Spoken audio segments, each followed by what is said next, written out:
Montana Territory, November 9, 1872. Snow had started falling before sunrise, and by mid-afternoon, the wind was howling across the open range like it wanted to peel the land bare.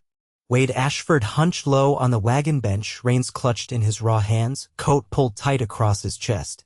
The canvas top behind him rattled with each gust, and the single mule, Daisy, fought the pull of the wind as she trudged through the slush-covered road. The wagon was half-empty, just a few sacks of flour, some dried beans, and a crate of tin pots he had picked up in Helena to sell down in Deer Lodge. He had not made a sale in 3 towns. Folks were tightening their belts before winter, and nobody had coin for extras. Just a little further, girl, Wade muttered to the mule, voice hoarse with cold. Then he saw her. At first, he thought it was a patch of snow-covered brush by the roadside. But as Daisy slowed and Wade squinted ahead, he realized it was a person. A woman. She was sitting in the snow, arms wrapped around her knees, a torn wool cloak barely covering her shoulders. Her lips were pale blue. Her dress clung to her like wet paper. Wade jumped off the wagon before it even stopped moving. He sank to his knees beside her. "Miss, can you hear me?" Her eyes blinked open storm gray, rimmed red. She tried to speak, but only a cracked gasp came out. "All right, I got you," he said, pulling off his coat and wrapping it around her. She was shaking so bad her teeth clattered. He lifted her up gently. She weighed almost nothing. The canvas flap of the wagon snapped open behind him. He laid her down on the pile of folded blankets inside and tucked one over her. She was barely conscious. Her fingers were blue to the knuckle. "Hang on," he whispered. "You are safe now." He drove hard toward the nearest homestead, an old cattle station he knew was abandoned since spring. It was 5 miles off the road, but better than nothing. By the time the wagon rolled up to the rotting barn, the sun was already low. Wade kicked in the door of the old bunkhouse and carried her inside. The wind howled outside while he lit a fire with trembling hands. He stripped off her wet clothes without looking too long, wrapped her in every blanket he had, and laid her near the hearth. Finally, she stirred. "Where am I?" she whispered. "Safe," he told her, kneeling beside her. "You are safe, Mississippi." Her eyes met his again. There was something sharp behind the fear, something that had not broken yet. "You stopped. No one else did." "What is your name?" he asked. She hesitated, then said, "Sallie Dorsey." "I am Wade Ashford," he said softly. "What happened?" She flinched, eyes darting toward the window as if someone might be watching even now. "Stagecoach was hit. 3 days ago. They took the horses. Left me. I walked. Then I fell. I could not get up." Wade's jaw tightened. "You were lucky I came through." "Not lucky. Just not dead yet." "You will not be," he said gently. "Not while I am here." She closed her eyes for a long moment, then whispered, "You are kind." He shook his head. "No, just decent." Silence stretched between them, broken only by the crackle of the fire. Then she said, "Do you have a family?" "No, just me. Lost my brother last winter. Sold the ranch. Been hauling goods since spring. Not much to speak of." She nodded slowly. "I have no one either. My father passed in Missouri. I was going to meet a cousin in Virginia City. Guess that is not happening anymore." He looked at her, really looked. Her face was drawn but strong. Her hands were scraped, bruised, but steady now in the heat. There was something about her that pulled at him deep in the chest. "I do not want to be alone again," she said, her voice barely above the wind. He swallowed. "You do not have to be." She turned her face toward him, studying him like she was trying to see through all the layers of dirt and wear. "Are you a man who keeps his word?" He nodded. "Always." "Then marry me." Wade blinked. "Are you sure?" Sallie sat up slowly, the blanket falling from her shoulder. She caught it with one hand and held his gaze. "I do not want to wake up tomorrow still alone. You found me. You saved me. That means something." He stared at her for a long moment, heart pounding. Then he stood.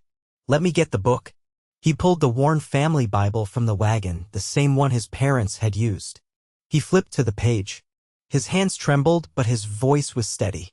"I, Wade Ashford, take you, Sallie Dorsey, to be my wife." To keep you safe. To stand beside you. From now until the end. She looked up, eyes glassy with tears, and said, I, Sallie Dorsey, take you, Wade Ashford, to be my husband. To walk beside you. To build something new. From now until the end. He kissed her hand when it was done. Married before sunset. They sat close to the fire that night, knees touching, saying little. But something had shifted. They were not alone anymore. Not anymore. By morning the wind had calmed. A thin frost glazed the inside of the windows, and the fire had burned low, casting a faint orange over the bare floorboards and the shapes of their boots side by side near the hearth. Wade stood at the stove he'd coaxed to life hours earlier, stirring a pot of cornmeal mush with dried apple pieces. Sallie sat wrapped in a quilt, her back resting against the wall. She hadn't spoken much since waking, but her eyes followed him, steady and unflinching. You always cook like that? She asked, voice rough from sleep but stronger than the day before. I do what I can with what I have, Wade said, lifting the spoon to taste. Ain't fancy, but it'll stick to your ribs. She adjusted the quilt, folding it over her lap. I never learned to cook much. My mother kept a tight hold on the kitchen. Said I'd have time for all that when I had a husband. Wade glanced over, not sure if it was a jab or a plain truth. She met his eyes. Guess she was right about that part. He handed her a tin cup of coffee. She took it carefully, warming her hands on the sides. You warm enough now? He asked. I'll mend. My feet re-sore, but I can feel 'em again. That's something. She took a sip, then added, You don't ask many questions. I figure you'll tell me what you want me to know when you're ready. Sallie looked down into the coffee. I don't know if I believe in luck, but I've had enough bad days that when a good one comes, it feels like a lie. I've had enough bad ones too. This don't feel like a lie to me. She didn't answer right away, just turned her cup in her hands. I was engaged once. Henry McCall, son of the feed store owner in Boonville. He backed out 6 weeks before the day. Said he didn't like the way I looked when I was angry. Wade leaned against the wall, arms crossed. And how do you look when you're angry? You'd have to give me a reason to show you. A faint smile played at the corner of her mouth. I'll try not to. Sallie finished the rest of her coffee and set the cup down. What are we going to do now? I was headed to Deer Lodge. Figured I'd stay through winter. They've got a smithy there and a telegraph line. Might be some work to pick up. She nodded slowly. And me. You're my wife now. Wherever I go, you go. Sallie looked around the dim room at the soot-stained rafters and the cracked wash basin. We'll need better shelter before snow makes the roads nothing but memory. I know a man near Flint Creek. Has a cabin with a root cellar and a spare room. He owes me a favor. She pulled her hair back into a braid, fingers stiff but sure. Can we trust him? He's never given me cause not to. Sallie stood, legs unsteady at first. She crossed to him without hesitation and laid her hand on his forearm. I'm not fragile, she said. I'll pull my weight. I know you will. I don't want you to think you married a burden. Wade looked down at her hand, then back up. I didn't. She watched him for a moment longer, then drew away to gather her shawl. Then let's pack what we can. I don't fancy being caught in another storm. They worked without needing to speak much. Wade loaded the wagon with practiced movements while Sallie sorted what little food they had left between them. She found a rusted skillet and tucked it beneath the seat. Wade checked the mule's hooves, muttering to Daisy under his breath. By the time the sun was halfway up, they were ready. Sallie climbed onto the bench beside him and he handed her the reins. Go on, take us out. She shot him a glance. You serious? You said you weren't fragile. Let's see what you've got. Her grip was unsteady at first, but she clicked her tongue and gave the line a light flick. Daisy moved forward, hooves crunching lightly over the frost. Wade sat back, watching her profile as she focused on the road ahead. Feels like I've been waiting a long time to drive my own life, she said quietly. You're not alone in it anymore, he replied.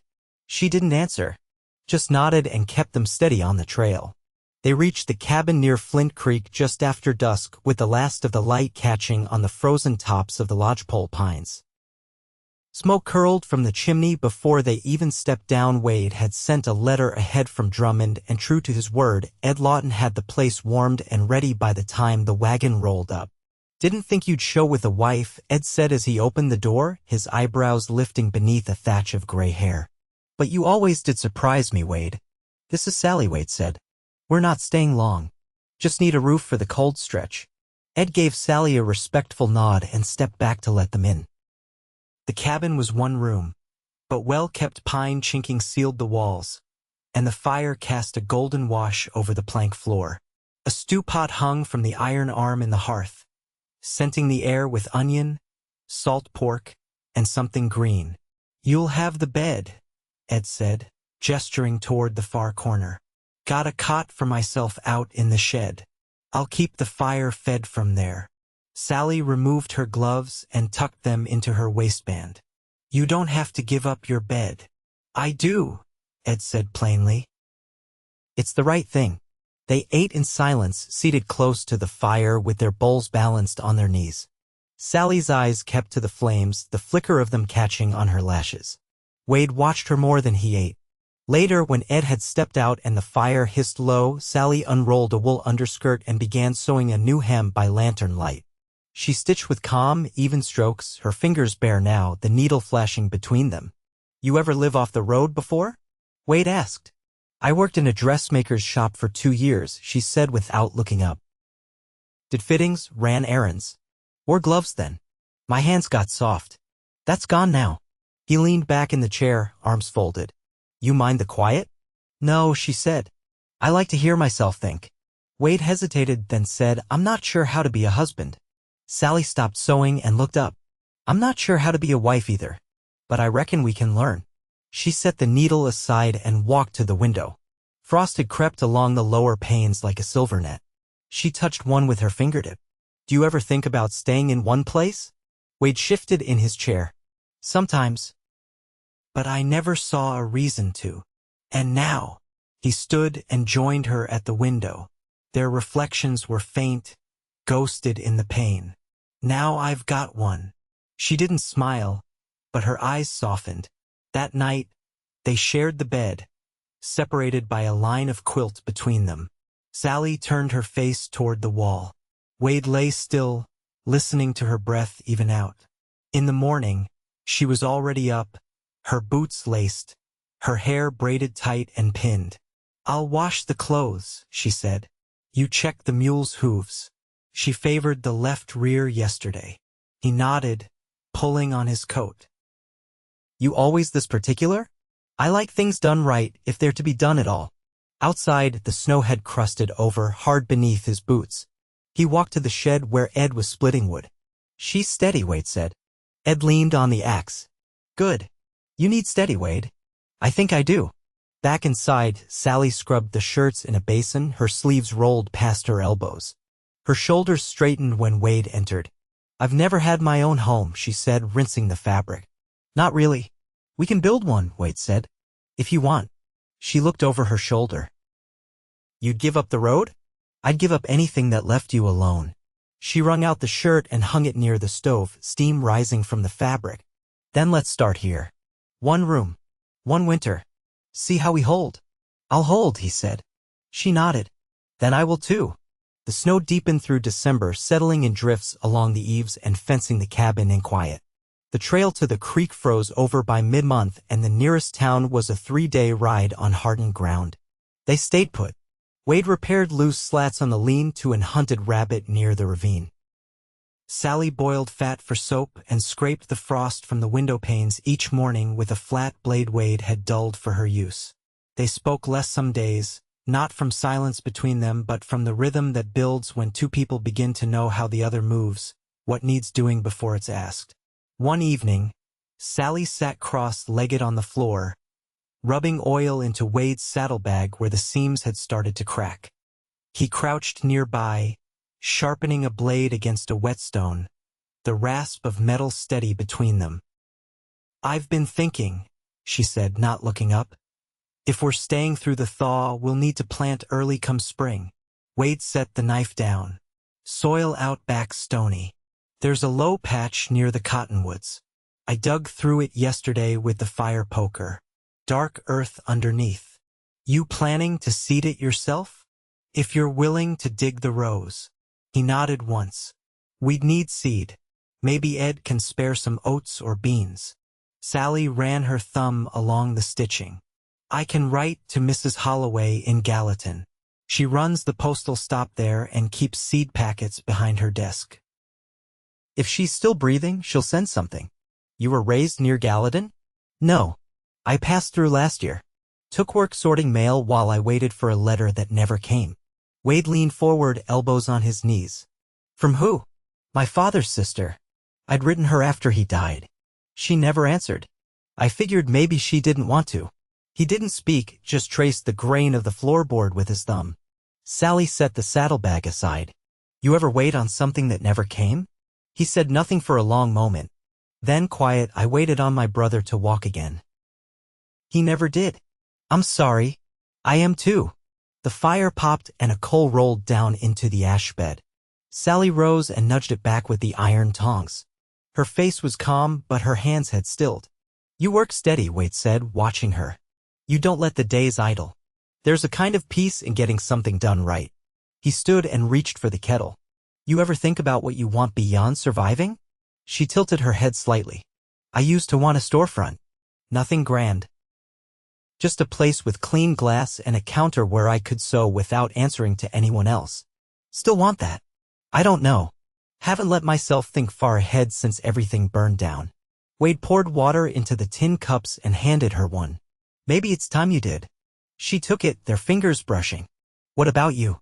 I want to stop running, he said. And not because I'm tired. Because I've found something worth staying for. She didn't answer, but her eyes lingered on his. That night, Sallie added a second quilt to the bed without remark. When Wade stepped out to bank the firewood, he found her waiting when he returned, sitting on the edge of the mattress, her hair loose down her back for the first time since they'd come to the cabin. Is it all right? She said, voice even. If I sleep nearer tonight? Wade nodded. If it's what you want. It is. He settled beside her, not touching, but close enough to feel the warmth between them. The wind had risen again outside, brushing snow in soft flurries against the roof. Sallie turned her face toward him. Do you believe in second chances? She asked. I do now.